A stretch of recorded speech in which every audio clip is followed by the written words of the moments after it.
Jestem w drodze gdzieś między Łodzią a Gdańskiem. Jadę autostradą A1 i tu jest jakiś taki fragment, którego jeszcze nie wybudowali, więc ja tu zjechałem, chociaż jakieś zakazy były, bo myślę, że to jest dobre miejsce, żebyśmy się mogli spotkać niedzielnie w niecodziennym vlogu.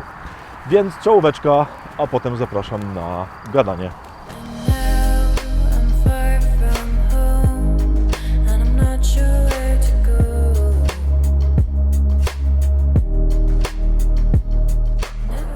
Dobry wieczór. Witam bardzo serdecznie w kolejnej nocnej odsłonie niecodziennego vloga. Bardzo dziękuję za odzew i odbiór poprzedniego odcinka sprzed tygodnia niedzielnego, za wszystkie Wasze komentarze, za wszystkie Wasze myśli, które tam przekazaliście.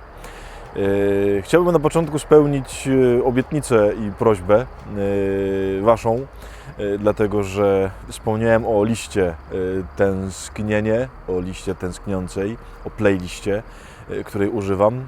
Oczywiście bardzo chętnie ją udostępnię i właśnie teraz na początku zapraszam tylko, żeby sobie zajrzeć na tą listę. Może coś Wam się z tego przyda, więc popatrzcie. Is this what it feels like to be lonely? And though I'm not afraid to know it won't be the same without you. And now I'm far from home and I'm not sure where to go. Never wanted to hurt you, but you wanted to hurt me. And then you left me in the cold.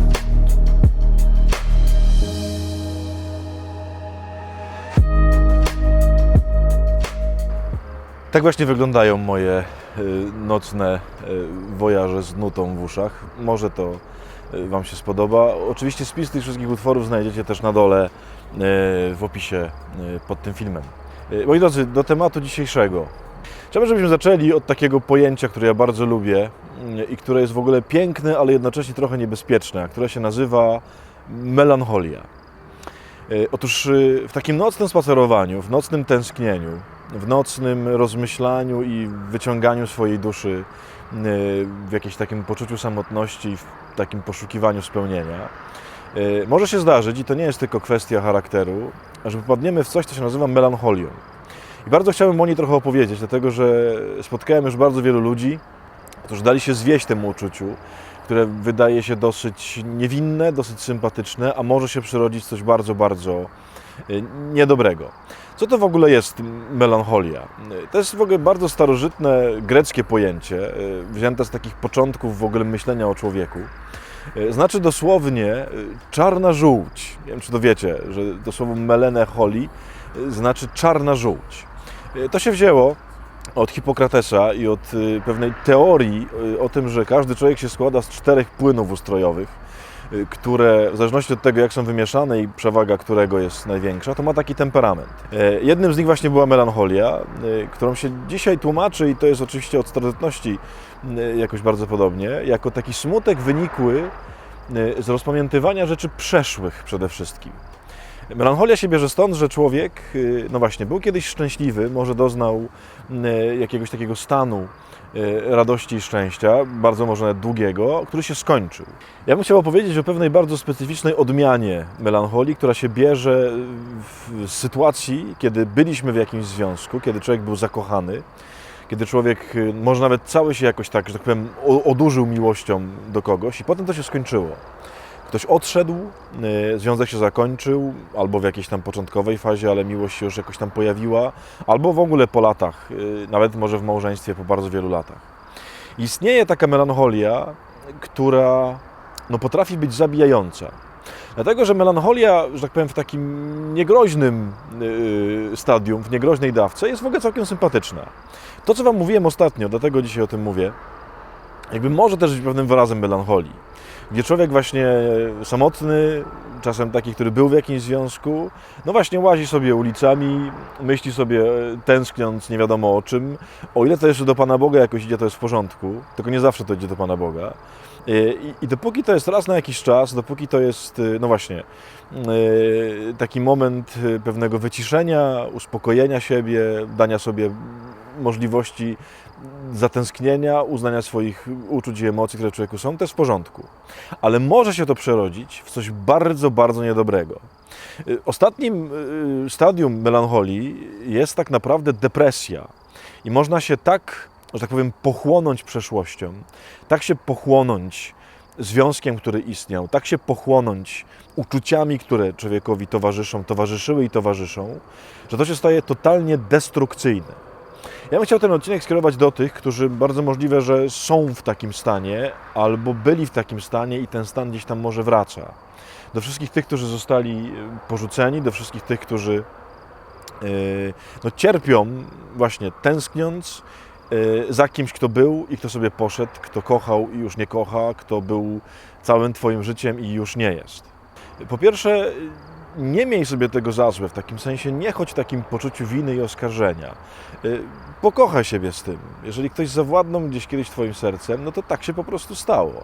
I to jesteś Ty, z takim sercem, bardzo pięknym sercem przeładowanym miłością, spragnionym miłości i jakby nie pozwól, żeby jakieś poczucie winy, oskarżenie zrujnowało to, no właśnie, Twoje patrzenie na siebie, to kim jesteś. To po pierwsze. Po drugie, ja wiem, że to będzie teraz trochę trudne i absurdalne, ale należy sobie, i to koniecznie, wyznaczyć czas żałoby, tak bym to nazwał. Jeżeli byłeś w jakimś związku i nie ma powrotu do tego związku, ja wiem oczywiście, to zawsze się pojawia takie coś, no ale może zawsze jest możliwość powrotu.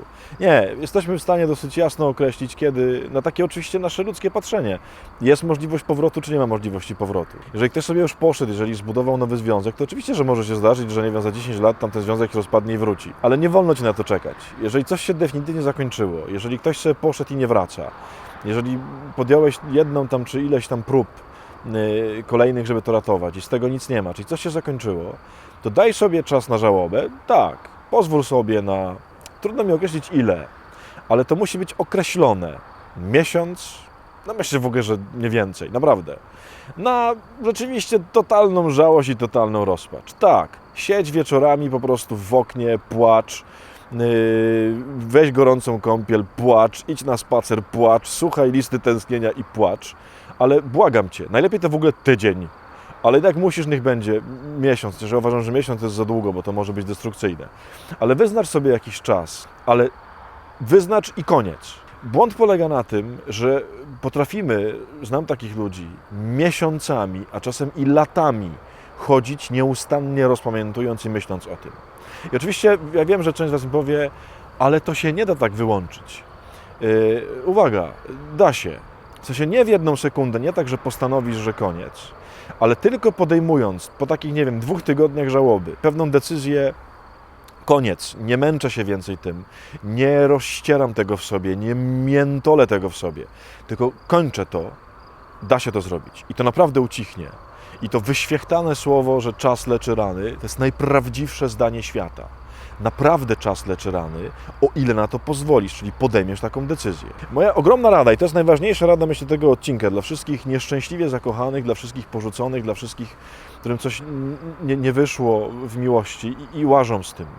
Wyznacz sobie czas na żałobę, przebądź tą żałobę i potem to zakończ.